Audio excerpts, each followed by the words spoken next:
Merci beaucoup, Monsieur le Président. En tout cas, ñu ngi am vraiment mbégte bu rëy parce que affaire bi c'est pas on ne regrette vraiment pas d'être venu. te comme ni ma ko waxee su mënoon toog fii ba fajar ñëpp jël kaddu honnêtement ça me dérange pas. Parce que c'est pas tout le temps la ñu am occasion ñëw fii nii pour mën a rencontrer Sénégalais waxtaan ak ñoom donc buñ ci am vraiment benn regret. Parce que yàgg nañu def lu mel nii en tout cas avant ñuy ñëw pouvoir je ne vois pas pourquoi ça changerait en tout cas il faut pouvoir parce que lu may wax souvent ne les rapports du Sénégal yi am autorité il faut mu changer parce que nous on a tendance jusqu'ici à mettre des autorités sur un piédestal alors que autorité bi comme ni ko Guy Marius Sagna waxee ndawal buur li ñuy wax ndawal buur c'est-à-dire que on est là pour représenter le pays, on est là pour représenter ñi nga xam ne ñooy les Sénégalais donc suñu mënul am jotaay yu mel nii waxtaan je vois pas nan la ñu mën a espérer faj en tout cas indi ay saafara ci seen i jafe-jafe donc di waxaat encore une fois mbégte lañ am vraiment pour am ce débat là comme ni ma ko waxee démb xam naa ne ça peut être frustrant parce que mbooloo bi nga xam ne ñëw na déglu président démb je suis sûr que ku ci nekk amoon nga loo wax ku ci nekk am nga loo xam ne même les 5 personnes yu jox parole mënul luñ la ko waxal donc c'est pour ça on essaie loolu su amee ñu ñëw pour taataan comme ni ma ko waxee sama njëlbeen wax vraiment pour essayer de faire en sorte d'avoir donner le maximum de personnes la parole parce que lii rek lañ ci am réew mi moom comme je dis bu ñu jàppee ne benn gouvernement de 30 personnes ñooy tabax réew c'est qu'on n'a pas compris réew bi ku ci nekk am nga comme on dit pierre à porter dans cet édifice que nous sommes en train de construire et loolu xalaat bi fu nekk lay jógee c'est pas parce que tel est un ministre qu'il est plus intelligent que qui que ce soit c'est pas parce que tel il est président que moom rek xalaatam moo doy non réew il faut absolument ñu koy mën di diisoo ñu koy mën di waxtaane pour mën a vraiment apporter des solutions concrètes ci li nga xam ne moom la jafe-jafe yi am ci question yi peut-être ramasser rek parce que am na question am na luñ ci wax lu gën a bari c'est plus des interventions ak ay contributions bi ci ëpp solo mooy ci wàllu communication bi je pense que ma sœur ñëw na ci monsieur Ndaw ñëw na ci ak ñu bari communication de manière générale comme ni nga ko gisee dañu ñëw ci dëkk communication bi ñun en tout cas ñun avant ñu ñëw pouvoir ñu ni bokk Pastef je pense que bari woon na ci lu ñuy tuddee ay organes de presse au Sénégal yoo xam ne qui ne nous ont pas fait de cadeau. Nous on a été victimes, quand je dis nous, notre président de parti, en tout cas victime de fake news comme il faut dire, de manipulation, de désinformation, de mésinformation ci loo xam ne daanaka 5 ans je ne pense pas que li des ci dundu Sénégal dina am nit bu ñu calomnier noonu et loolu lépp ci ñi woowee malheureusement presse foofu la doon jóge il a fallu que ñu ñëw pouvoir peut-être faire un certain nombre d'audits pour comprendre loolu fan la jóge parce que maa ngi koy wax sànq bi may introduire wax ne presse bi comme ni muy doxee depuis 1960 ñun mënoon ñëw def comme tout le monde daal ne c'est un secteur boo xam ne sensible kenn du ko laal parce que malheureusement ñi ko yor mooy ñi nga xam ne ñoo yor micro di wax matin midi soir c'est-à-dire que suñu doon wax loo xam ne nekkul yoon it yow taa boo essayer de rectifier mënoo ko donc loolu dafa nekk métier boo xam ne dañu ko war a gérer ak une responsabilité il est du devoir quand même de l'État pour man bu fekkee dañu war a wootee nañuy jubanti il faut que l'État encore une fois même bu fekkee ne ça nous touche directement dafa nekk loo xam ne il faut que ñu assumer suñu responsabilité man j'ai vu des gens yoo xam ne bi ñu commencé assainissement bi qui se disent de Pastef mais honnêtement d'honnêtes personnes qui m'ont appelé pour me dire que ñun de wax dëgg yàlla conforme ñun de li ngeen di laaj nii amuñu ko mais comme que ñun ñëpp dañu war a jubanti ñun nangul nañ leen lu ngeen di def parce que bu ma ñëwaatee ci njëlbeen bi wax nañ ko ne nan la ñu mën a aider nan la ñu mën a aider presse bi pour que mu mën a def son travail convenablement. Mais avant qu'on parle d'aide, il faut ñu mën a wax aussi kan mooy kan. Parce que Sénégal moo dëkk boo xam ne ñun avant ñu ñëw personne n'était capable de dire que ñaata journaliste moo fi am ak ñaata maison de presse moo fi am mosul am. Allez dans n'importe quel pays qui se respecte da ngay dugg ci internet rek def États-Unis le nombre de médiums et cetera bim en 2 clics nga am des résultats. Mais kenn mënul wax fii nii avant 2025 que Sénégal ñaata télé la am ñaata rajo la am ñaata site internet la am et cetera et cetera mënul woon am. Donc pour moi, la base de ce travail-là, c'était d'abord nous cartographier, encore une fois, kan mooy kan moo représenté lan, kan moo dëkk fan, parce qu'encore une fois, dañuy manipuler des informations sensibles.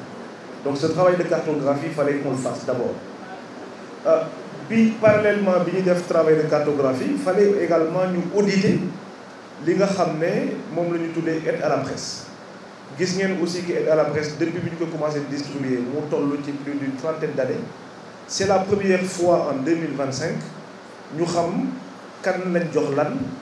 kan moo jot lan ci xaalis boo xam ne ñun ñii ñëpp ñoo ko bokk. Parce que on parle quand même de l'argent public. Man lu may wax chaque jour mooy nit bi mën na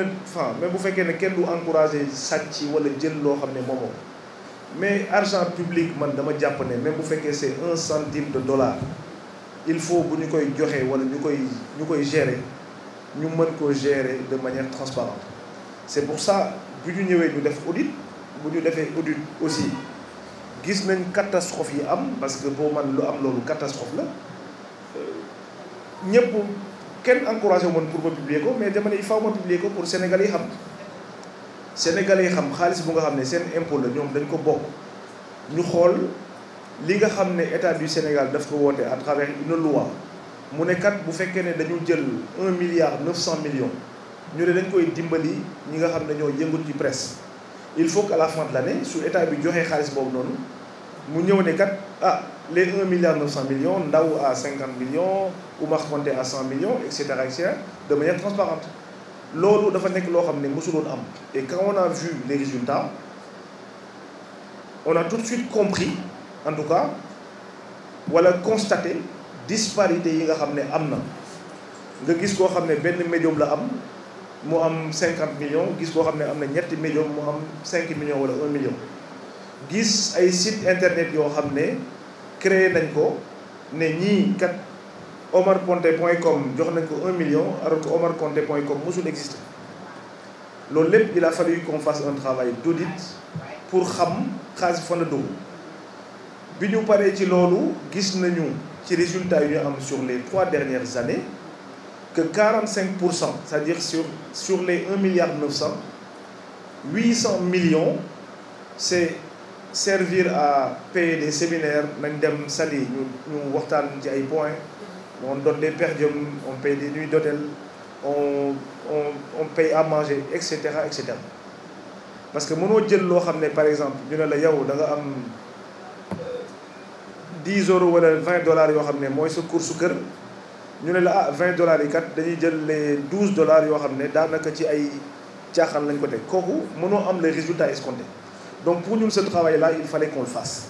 et je le signale encore une fois, c'est la première fois dans l'histoire de ce pays que ñu def transparence quand même bu mel nii et qu'on l'assume également parce que je pars du principe comme je l'ai expliqué argent public la même bu fekkee ne ñaari dërëm la wala ñetti dërëm il faut que ñu gérer ko de manière transparente.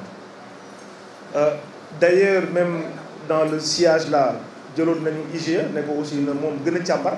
parce que peut-être que am na élément yoo xam ne ñoom am nañ ko te ministère la pas ndekete ñoom bi ñu càmbaree ils se sont rendu compte que même c'est même plus 45% yi ñu waxoon les 800 millions mais c'est à 60%. Donc bu ñu jëlee xaalisu tamit public di ko utiliser noonu dafay toll aussi ñu taxaw seetlu daal ne xaalis bi il faut ñu xam fan la dugg. Est-ce que ni ñu ko doon joxee yoon la wala du yoon est-ce que ni ñu ko jox yelloon nañ ko ou pas ñu mën a am ce qu'on appelle la réduction des comptes parce que man jàpp naa ne ñëpp ñi nga xam ne laalee nañ ci dañu waroon a rembourser xaalis bi war a ñu rendre des comptes à la justice et loolu comme ni ma ko waxee le ministère dina jël toutes les dispositions nécessaires pour que xaalis boobu noonu au moins ñu ko luubal ñu mën ko delloo. loolu mooy beneen élément. J'ai parlé de cartographie, j'ai parlé également en tout cas cet audit bi nga xam ne fallait qu'on le fasse. bi ñu defee gis loolu on s'est dit que quand même c'est vrai que presse lu am solo la ci dëkk, mais de la même manière que presse am solo dañu nekk ci dëkk yoo xam ne aussi il faut ñu xam ñu ñoo ñan. nekkuñu dëkk boo xam ne dëkk bu am xaalis la comme États-Unis comme feneen ak feneen. Sénégal dafa nekk dëkk boo xam ne non seulement amul woon xaalis ñun avant ñu ñëw, et puis ñu ñëw aussi on s'est rendu compte que dëkk bi li ñu waxoon en termes de dette, en termes de PIB par habitant, li ñu waxoon en termes de comment dire, de dette cachée, mu nekk loo xam ne lu jéggi dayoo la par rapport ak li nga xam ne moom la ñu communiqué woon de manière officielle. Donc dafay jar loolu aussi ñu xam ñun d'où est-ce qu'on part, est-ce que am nañ les moyens de nos ambitions ou pas. Aujourd'hui, de la même manière que la presse réclame l'aide à la presse, yeneen secteur d'activité aussi il serait en mesure de réclamer aussi, parce que ñiy faj kan moo leen gën a am solo ci dëkk bi, ñi nga xam ne dañuy jàngale kan moo leen gën a am solo ci dëkk bi, ñi nga xam ne ñooy tabax fi ñuy dëkk wala ñoo ñuy garder même bu ñuy nelaw pour ñu mën a garder suñu frontière et cetera. ñoom aussi ils pouvaient se dire ah il faut que ñu am suñu caisse am suñu dette également. Je suis pas en train de wax ne aide bi non amul solo et cetera. damay juste rek il faut que ñu ramener les choses à leur juste proportion, ça c'est important. Donc bi ñu jógee ci loolu ñu am taxaw seetlu également ne est-ce que modèle économique bi nga xam ne moom la secteur presse am, bi nga xam ne moom ngeen fi wax ci prise de parole yi sur ñi nga xam ne dañuy yëngatu dans ce secteur, est-ce que c'est un modèle viable? Est-ce que taxaw yor ce médium à chaque fois état jox la 5 millions 10 millions et cetera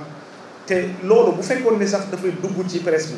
bi ñuy recruter des journalistes di leen fay ñu am ay conventions collectives yu ñuy respecté, ñu leen di fayal IPRES, di leen cotiser seen retraite et cetera, di leen fayloo assurance maladie. Mais on s'est rendu compte par rapport ak li nga xam ne moom la convention des jeunes reporters def benn audit benn rapport bu ñu jox que 86% pardon de ces gens-là li nga xam ne mooy les charges sociales amuñu ko. Donc l'État bi doon jël di ko jox maison de presse yooyu noonu fan la, on a le droit de se poser la question que fan la doon dugg. Est-ce que dañuy continuer maintenant di def li nga xam ne moom lañ doon def démb ak bërki démb, wala dañuy taxaw xool est-ce que le modèle il est viable, est-ce que la façon même de gérer, est-ce que c'est pas à repenser. Loolu lépp c'est des questions. moo tax li ngeen wax fii nii lu am solo la, moo tax débat bi ma kontaan ci, parce que bu ñu ñëwee on a quand même organisé énormément de séries de concertation ak l'ensemble des acteurs de la presse, muy les patrons, muy les jeunes reporters, muy les photographes, les techniciens, ku ci nekk am nañu des journées de concertation ne la waxal li nga xam ne moom nga jàpp ne noonu la mën a état dimbali. Mais c'est pas parce que tamit nit ñi dañuy wax rek ne lii la ñu war a def et cetera, parce que les demandes sont les mêmes ñëpp xaalis la ñuy demandé, et malheureusement xaalis bi ñëpp di demandé xaalis boobu noonu amul wala boog bariwul. Donc il faut que aussi ñu xam aussi encore une fois ñun nan la ñu bëgg. Est-ce que par rapport aux urgences du pays, est-ce que par rapport est-ce que parce que ma wax leen aussi parce que ñu bari dañuy jàpp sax xaalis boobu noonu comme acquis, parce qu'ils disent oui c'est une loi qui a été votée nanana faut donner de l'argent. État amul obligation tey comme ni ko loi bi waxee ne état mën naa dimbali nit, ça ne veut pas dire que am naa obligation dimbali nit. C'est-à-dire que su mooy taxawul même bu ma la doon dimbali démb ak bërki démb mënuma ñëw di la jox chaque jour $20 di la wala ma lay dimbali pour nga def sa dépense kër. su ma xëyee aw ma ñu dàq ma sama liggéey aw ma, j'ai beau avoir toute la volonté du monde mënuma la dimbali parce que aw ma xaalis bu ma lay dimbali. Voyez un peu. Donc loolu mu nekk loo xam ne sur l'aide à la presse bi nga xam ne wax nañ ko bëgguma souscrire même suñu discussion juste sur aide boobu noonu, parce que je pense que en termes de réflexion stratégique jàpp naa ne war nañu mën a lëkkaloo ñu waxtaan xool ba xam les journalistes de la diaspora qui doivent être logés à la même enseigne que ñi nekk Sénégal mais par rapport aux spécificités bu ñu am par rapport à leur pays, moo xam États-Unis la, moo xam Brésil la, moo xam France la, parce que doléance yu mel nii yu mel noonu lañ ma wax France. Parce que ñun dañu tijji une plateforme que nous avons appelée déclarationmedia.sn wax ne monsieur Ndao dafa am médium na ñëw mu bind wax ne man maa moom médium bi lii mooy sama chiffre d'affaires lii mooy samay partenaires action yi temps lañ ci am et cetera ñu jox la tous les papiers. Est-ce que 3 journalistes yi nga xam ne wax nañ ne da nga ko war recruter est-ce que recruter ko est-ce que ces 3 journalistes là am nañu diplôme et cetera et cetera. Je ne pense pas que ñi nga xam ne nekk nañu fii dans la diaspora am nañ ces possibilités yi Sénégal am parce que conditions yi bokkul. Maintenant encore une fois lépp lu ñuy def ci concertation lañ koy teg man je suis ouvert à toute discussion mais ci kaw loo xam ne loi moo ko tënk ak ci kaw loo xam ne lu yanu maanaam lu mën a nekk. comme ni ngeen ko waxee ci président bi man maa ngi wax ne yàgg naa traîner ci rue depuis yàgg na bientôt peut-être 20 ans. dama bëgg suba bu ma nekkatul ministre bu mën a ñëw jaar fii di xool leen bët ak bët wax lu ma doon wax du ma ci dépasser benn affaire parce que ça c'est hyper important ça c'est vraiment important moo tax discutons vraiment mën nañu jël association bi peut-être xaw ma kan la ñuy am comme contact on va donner des instructions au directeur de la communication moo tax noté nañ yëpp dès que ñu ñibbi de la même manière ngeen am organisation fii association ñu nekk France ñu nekk Italie en tout cas parce que bari na Sénégalais yu nekk ci diaspora bi yoo xam ne dañuy dem c'est eux qui servent de relais au gouvernement pour donner les nouvelles du pays et pour donner surtout les bonnes nouvelles et les informations vraies et ça c'est hyper important yéen da ngeen war a nekk relais gouvernement waxuma relais Pastef relais wu li Aliou Sall di def mu baax ngeen jàllale ko diaspora bi lu muy def aussi lu bon ñu jàllale ko diaspora bi parce que encore une fois newuñu fi pour ñu ñuy caresser l'ensemble des poils dañu fi nekk pour nit ñi mën a joxe une information juste et vraie parce que on était vraiment peut-être bien placé pour comme ni ngeen ko gisee je ne pense pas que di ngeen gis sama tête bi ci benn une journaux parce que on est dépeint comme le diable incarné parce que nit ñi jàpp nañ ne dañuy ñëw pour xeex wala et cetera mais jàpp nañ ne jubal jubanti suñu koy def réforme yoo xam ne la du yomb réforme yi du neex mais il faut ñu def bu fekkee nañu bëgg être dans un pays boo xam ne on marche tous dans la vérité qu'on puisse se regarder dans le blanc des yeux il faut que li nga xam ne moom la yoon wax ñu mën ko def et ci loolu la ñu nekk encore une fois nous gardons vraiment nous réitérons ma sœur monsieur Ndao ak ñëpp ñi nga xam ne wax nañ ci turu presse bi ouverture bu ñu am boo xam ne mën nañu discuter ñu mën a xool lan mooy seen i jafe-jafe ñu ngi leen mën a jànkonteel en termes de couverture sama sœur mu ngi koy wax sànq bu président di ñëw am nañu même bu fekkee dafay ñëw ak une presse ce serait tout à fait normal que ñi nga xam ne ils sont là localement sama frère bi koy wax aussi par rapport à la langue et cetera de pouvoir aussi faire partie de la délégation en tout cas dans la limite du possible parce que c'est des aspects protocolaires et cetera yoo xam ne aussi man je maîtrise pas mais luñ ci mën a def comme relais pour essayer vraiment de faire en sorte que loolu mën a nekk incha allah dinañu def suñu kéemtalaay kattan en tout cas sachez que nous sommes ouverts nous sommes à votre dispo de discuter dans la transparence et dans la vérité incha allah loolu mooy ci wàllum kom bi il y a des questions également liées enfin mon frère Amadou on sent beaucoup de passion ak sur les OGM mais je pense que question bi dama koy yóbbu ak ministre Mabouba j'espère que mu ngi may seetaan ma yóbbul ko korol bi ma collé là xool en tout cas bu fekkee ne am nañu on a les contacts bu fekkee ne am na ay réponses vraiment yu mën a indi de manière claire mu am ko ci mais li ma doon wax sànq rek moo ci nekk les gars nous avons vraiment un gouvernement souverainiste c'est-à-dire que li ñu fi wax nii yëpp peut-être que am na loo xam ne hérité nañ ko am na loo xam ne peut-être que duñu ko dindi à la vitesse à laquelle bi nga xam ne moom la Sénégal yi di xaar parce que xam nga am na processus yu bari yoo xam ne parce que même OGM yaa ngi koy wax sànq c'est une loi votée à l'Assemblée nationale même su fekkee da nga bëgg a défaire il faut repasser à l'Assemblée nationale parce que loi moo koy dindi et cetera et cetera c'est un processus long boo xam ne et c'est pas seulement pour le cas d'espèce il y a beaucoup d'éléments sur lesquels peut-être nit ñi dañuy yaakaar ne non gouvernement bi dafa yeex gaawuñu et cetera mais sauf que processus bu ñuy teg pour def lu mel noonu c'est un processus hyper long yéen a ngi wax sànq maa ngi wax sànq ci loi bi nga xam ne mooy réguler sax les réseaux sociaux la communication c'est une loi que nous avons finalisée nous depuis maintenant bu yàgg mais dafa am processus boo xam ne fa lay jaar dem primature su jógee dem dans les services internes su paree mu dem présidence au niveau du SGG mën a dem sax cour suprême avant muy dem assemblée. loolu rek soo paree loi ba bind ko mën na jël processus boo xam ne mën na dem jusqu'à 6 mois voire plus. donc loolu lu ñu am solo la lu ñu comprendre la l'aspect souverainiste ñi ngi ci dox matin midi soir et je pense que jéego yu ñu teg dans le cadre même de la communication et d'autres dans d'autres domaines je pense que gouvernement bi monté na quand même à suffisance loo xam ne doy na xel ba tax ne am na leen loo xam ne du ñu seetaan ñu koy sunu askan di si loolu je pense que je ne parle pas au nom de Mambouba mais je peux prendre l'engagement ici que même su ko bëggoon def loolu le premier ministre du ko seetaan le président de la République du ko seetaan et loolu je suis presque sûr que moom nekkul ses ambitions mais comme je dis je ne peux pas comprendre techniquement parce que c'est pas un dossier boo xam ne peut-être que j'ai une maîtrise là-dessus mais mën nañu yóbbu question bi mais li ma mën a assurer mooy gouvernement Sénégal le gouvernement de Ousmane Sonko amul jalon bu muy teg boo xam ne mooy ces philanthropes qui viennent dans notre pays pour dugal loo xam ne waru ko dugal moo xam ne ci santé la moo xam ci agriculture la moo xam ci domaine bu mu mën ci doon ñu lay seetaan ngay def loo xam ne dafay lor suñu askan loolu amul du am te du mënul am ci gouvernement bi nii incha allah. Il y a une question sur la digitalisation également dafa am aujourd'hui li nga moom lay wax sànq ne dañuy teg li nga xam ne mooy guichet unique citoyen aujourd'hui comme que au lieu que sénégalais bu nekk di dem ci entité bi ñuy tuddee ANEC mooy ñi nga xam ne ñoom ñoo gérer état civil nekkul ministère de la communication et du numérique l'état civil est rattaché au ministère des collectivités territoriales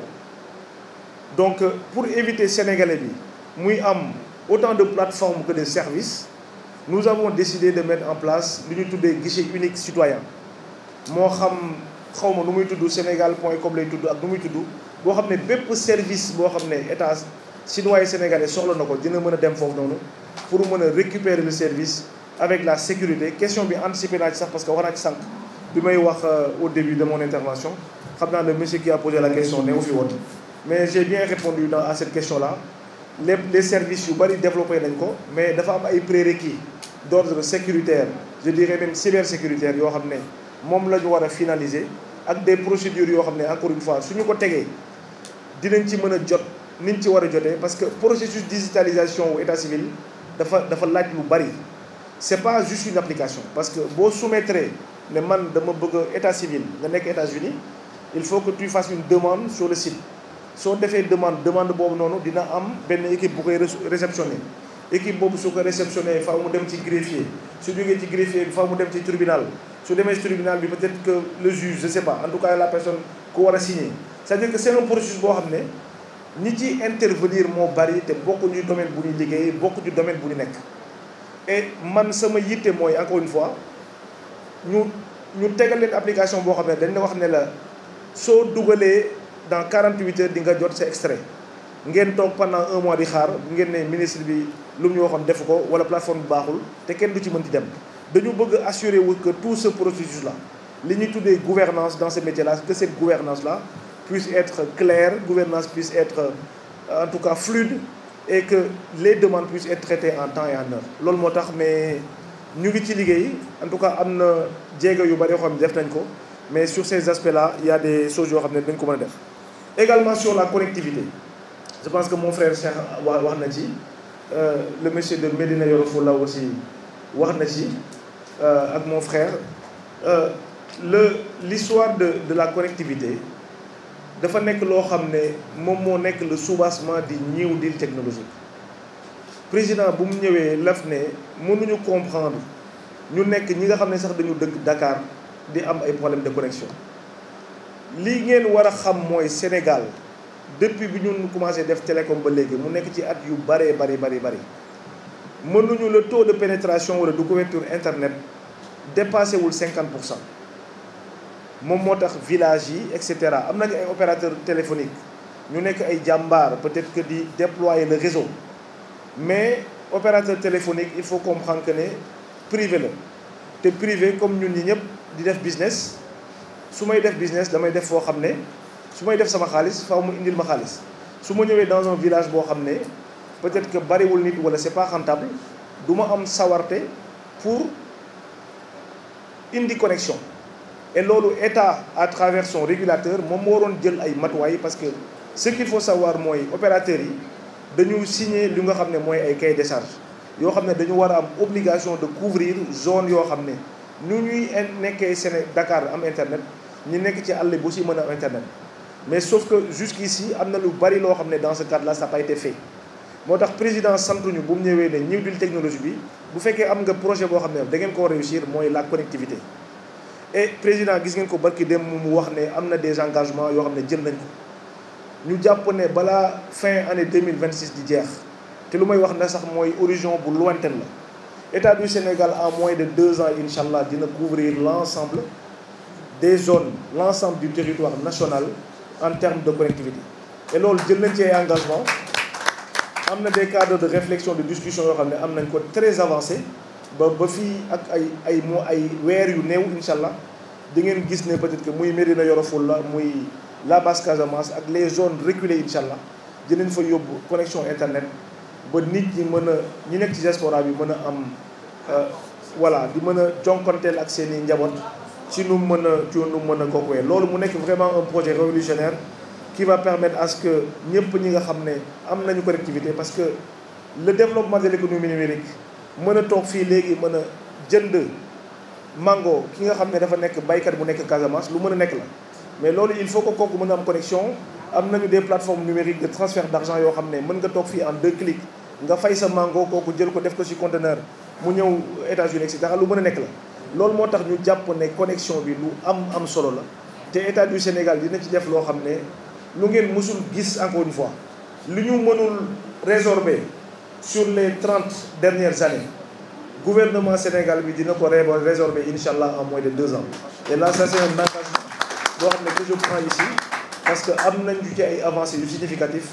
qui nous permettent de dire aujourd'hui que bientôt incha allah ce sera une réalité. Président affaire bi passionnant na gudd na mën naa fi nekk wax ba suba parce que honnêtement ça fait plaisir vraiment de voir des frères et sœurs yoo xam ne mën nañu discuter. maa ngi koy wax sànq sax ma ne ko fallait pas faire de présidium dañu waroon jël siège rek ñu jaxasoo bi ñëpp waxtaan parce que comme que waxtaan la et c'est de manière informelle on est là encore une fois pour écouter jël nañu ay xalaat yi aussi du doy ñun suñu site internet bu ñu def sax au niveau du ministère dem nañu ba def am la possibilité en tout cas képp koo xam ne am nga xalaat mooy li ñu wax fi yëpp mënoon ngeen ko def ci site internet bi parce que teg nañu lu mel noonu loo xam ne dina permettre à ce que nit ñi mën a ñëw écrire matin midi soir on a mis en place des équipes yoo xam ne dañu war a répondre matin midi soir même su ngeen envoyé message 3 heures du matin à moins que la personne dorme mais bu yeewoo war nañ leen mën a répondre parce que instruction yi lañ joxe mu clair de faire en sorte que diaspora bi ñu mën ko dégg fu mën nekk parce que lu may wax sànq ci diaspora bi lañ nekkoon xam nañ lu diaspora bi dund diaspora bi comme ni ko président waxee léegi soxlawul ñu jox ko liggéey diaspora bi dafa bëgg juste ñu déglu ko may ko la possibilité jox ko les voies et moyens de pouvoir contribuer dans son pays et loolu dinañ ci def suñu kéemtalaay kattan di jéggalu li ci li nga xam ne waroon nañ ko def peut-être defuñu ko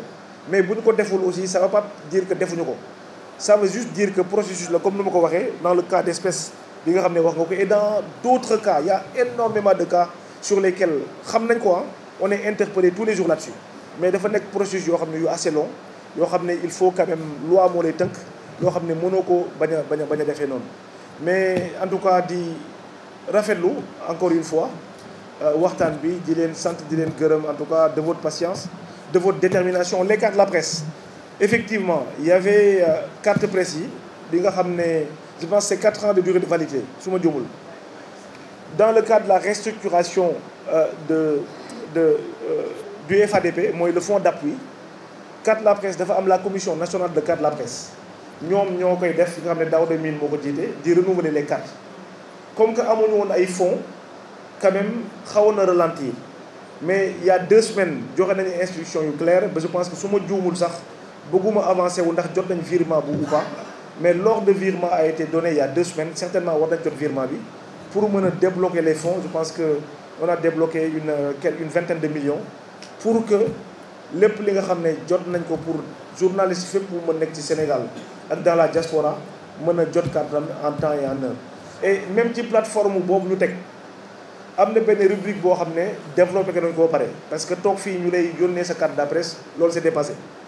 On a donné la possibilité à la commission nationale de la carte de la presse benn ci rubrique ci site internet bu may wax nii boo xam ne journaliste boobu moom mooy dem dugal ay information faire la demande la commission le traite en 24 heures ou 48 heures ñu xool mu gaaw ñu yónnee la sa carte la carte digitalisée. loolu développé nañ ko war nañ ko commission bi gis nañ ko parce que am na il faut que les choses aillent beaucoup plus vite. am na leen loo xam ne jël nañu matuwaay en tout cas boo xam ne pour mën a permettre à ce que collaboration bi gën a mën a fluide gën a mën a gaaw et lépp loo xam ne aussi am ngeen ko comme input yoo xam ne mën ngeen ko dugal pour affaire bi gën a accélérer. Nous sommes ouverts à écouter, nous sommes ouverts à accompagner, nous sommes ouverts en tout cas à discuter sur toutes ces questions. Comme nous l'avons dit, on ne voit pas de raison loo xam ne duñ ko def. Et loolu encore une fois mënuñu nekk Sénégal ñun bëgg xam waa États-Unis lan la ñuy dund au quotidien. Donc yéen ko xam ne yéen ko mën a remonter pour que ñu mën a jël ces dispositions encore une fois à la limite de nos moyens parce que am na lu bari loo xam ne nit dina ko indi ñu bëgg ko def mais aussi amuñu lu ñu ko defee. y a tout ça ces aspects là mais lu ci mën ci doon dafa am aujourd'hui li nga moom lay wax sànq ne dañuy teg li nga xam ne mooy guichet unique citoyen. Aujourd'hui comme que au lieu que sénégalais bu nekk di dem ci entité bi ñuy tuddee ANEC mooy ñi nga xam ne ñoom ñoo gérer état civil nekkul ministère de la communication et du numérique. L'état civil est rattaché au ministère des collectivités territoriales. Donc pour éviter sénégalais bi muy am autant de plateformes que de services nous avons décidé de mettre en place li ñu tuddee guichet unique citoyen moo xam xawma nu muy tudd sénégal.com lay tudd ak nu muy tudd boo xam ne bépp service boo xam ne état citoyen sénégalais soxla na ko dina mën a dem foofu noonu pour mën a récupérer le service avec la sécurité. Question bi anticipé naa ci sax parce que wax naa ci sànq bi may wax au début de mon intervention xam naa le monsieur qui a posé la question ne fi woon mais j'ai bien répondu à cette question-là. Les services yu bari développé nañ ko mais dafa am ay prérequis d'ordre sécuritaire je dirais même cybersécuritaire yoo xam ne moom la ñu war a finaliser ak des procédures yoo xam ne encore une fois suñu ko tegee dinañ ci mën a jot niñ ci war a jotee parce que processus digitalisation wu état civil dafa laaj lu bari. C'est pas juste une application parce que boo soumettre ne man dama bëgg état civil nga nekk États-Unis il faut que tu fasses une demande sur le site. soo defee demande boobu noonu dina am benn équipe bu koy réceptionner équipe boobu su ko réceptionner faaw mu dem ci greffier su jógee ci greffier bi faaw mu dem ci tribunal su demee ci tribunal bi peut-être que le juge je sais pas en tout cas la personne ku war a signer c'est-à-dire que c'est un processus boo xam ne ñi ci intervenir moo bari te bokkuñu domaine bu ñu liggéey bokkuñu domaine bu ñu nekk. et man sama yitte mooy encore une fois ñu tegal leen application boo xam ne dañ la wax ne la soo dugalee. Dans 48 heures di nga jot sa extrait ngeen toog pendant un mois di xaar ngeen ne ministre bi lu mu ñu waxoon def ko wala plateforme bi baaxul te kenn du ci mën di dem dañu bëgg assurer wu que tout ce processus là li ñuy tuddee gouvernance dans ce métier là que cette gouvernance là puisse être claire gouvernance puisse être en tout cas fluide et que les demandes puissent être traitées en temps et en heure loolu moo tax mais ñu ngi ci liggéey en tout cas am na jéego yu bari yoo xam ne def nañ ko mais sur ces aspects là il y a des choses yoo xam ne dañ ko mën a def. Également sur la connectivité je pense que mon frère Cheikh wax na ci le monsieur de Médina Yoro Foulah aussi wax na ci ak mon frère l'histoire de la connectivité dafa nekk loo xam ne moom moo nekk le soubassement di New Deal technologique président bu mu ñëwee laf ne mënuñu comprendre ñu nekk ñi nga xam ne sax dañu dëkk Dakar di am ay problème de connexion lii ngeen war a xam mooy Sénégal depuis bi ñun commencé def télécom ba léegi mu nekk ci at yu bari mënuñu le taux de pénétration wala de couverture internet dépassé wul 50%. moom moo tax village yi et cetera am nañu ay opérateurs téléphoniques ñu nekk ay jàmbaar peut-être que di déployer le réseau mais opérateur téléphonique il faut comprendre que ne privé la te privé comme ñun ñi ñëpp di def business. su may def business damay def foo xam ne su may def sama xaalis faaw mu indil ma xaalis su ma ñëwee dans un village boo xam ne peut-être que bariwul nit wala c'est pas rentable du ma am sawarte pour indi connexion et loolu état à travers son régulateur moom moo waroon jël ay matuwaay parce que ce qu'il faut savoir mooy opérateurs yi dañu signer li nga xam ne mooy ay cahier de charge yoo xam ne dañu war a am obligation de couvrir zone yoo xam ne nu ñuy nekkee Dakar am internet ñu nekk ci àll bu si mën a am internet mais sauf que jusqu'ici am na lu bari loo xam ne dans ce cadre là ça n'a pas été fait moo tax président santuñu bu mu ñëwee ne ñëw dil technologie bi bu fekkee am nga projet boo xam ne da ngeen ko réussir mooy la connectivité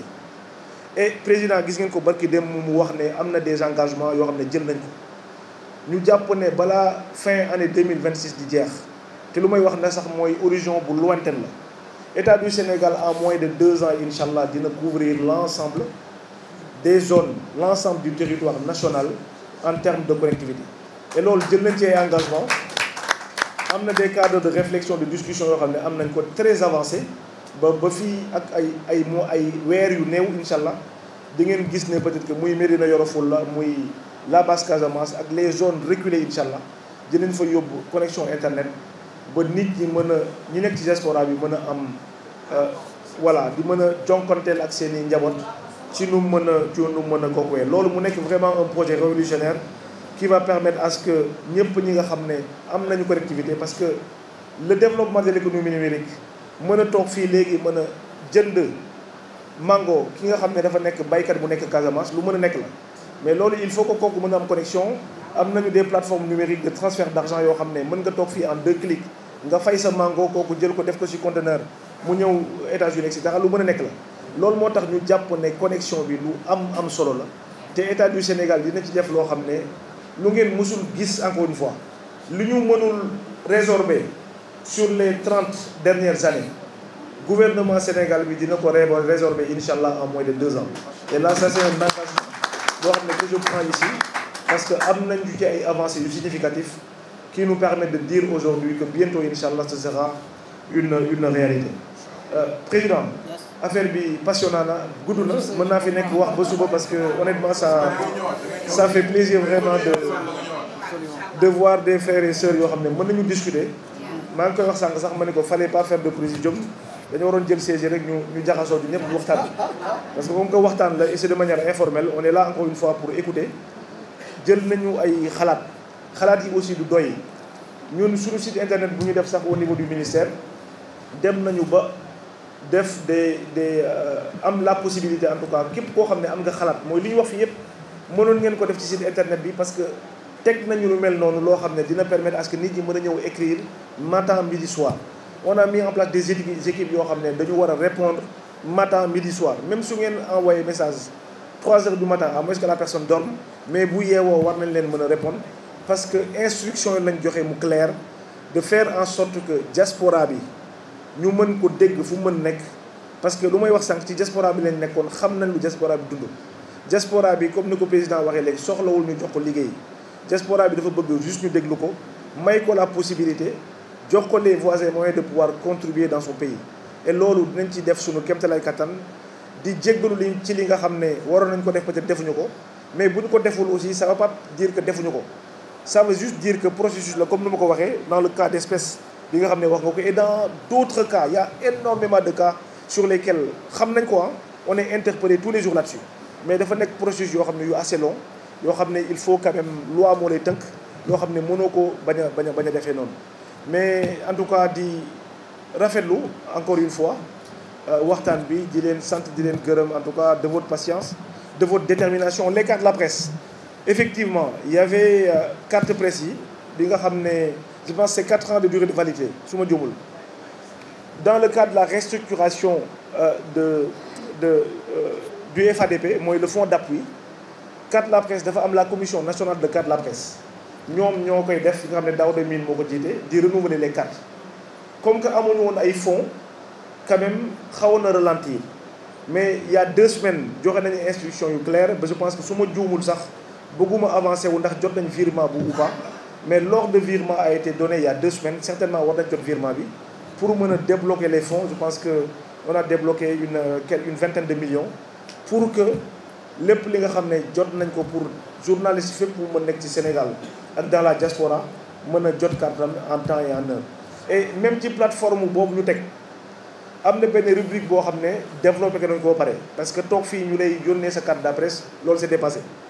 On a donné la possibilité à la commission nationale de la carte de la presse benn si rubrique ci site internet bu may wax nii boo xam ne journaliste boobu moom mooy dem dugal ay information faire la demande la commission le traite en 24 heures ou 48 heures ñu xool mu gaaw ñu yónnee la sa carte la carte digitalisée. loolu développé nañ ko war nañ ko commission bi gis nañ ko parce que am na il faut que les choses aillent beaucoup plus vite. am na leen loo xam ne jël nañu matuwaay en tout cas boo xam ne pour mën a permettre à ce que collaboration bi gën a mën a fluide gën a mën a gaaw et lépp loo xam ne aussi am ngeen ko comme input yoo xam ne mën ngeen ko dugal pour affaire bi gën a accélérer. Nous sommes ouverts à écouter, nous sommes ouverts à accompagner, nous sommes ouverts en tout cas à discuter sur toutes ces questions. Comme nous l'avons dit, on ne voit pas de raison loo xam ne duñ ko def. Et loolu encore une fois mënuñu nekk Sénégal ñun bëgg xam waa États-Unis lan la ñuy dund au quotidien. Donc yéen ko xam ne yéen ko mën a remonter pour que ñu mën a jël ces dispositions encore une fois à la limite de nos moyens parce que am na lu bari loo xam ne nit dina ko indi ñu bëgg ko def mais aussi amuñu lu ñu ko defee. Il y a tout ça, ces aspects-là. Mais nous, encore une fois, qu'on puisse avoir une communication transparente, beaucoup de gens qui peuvent savoir faut taxawé. Je vous remercie encore une fois, vraiment.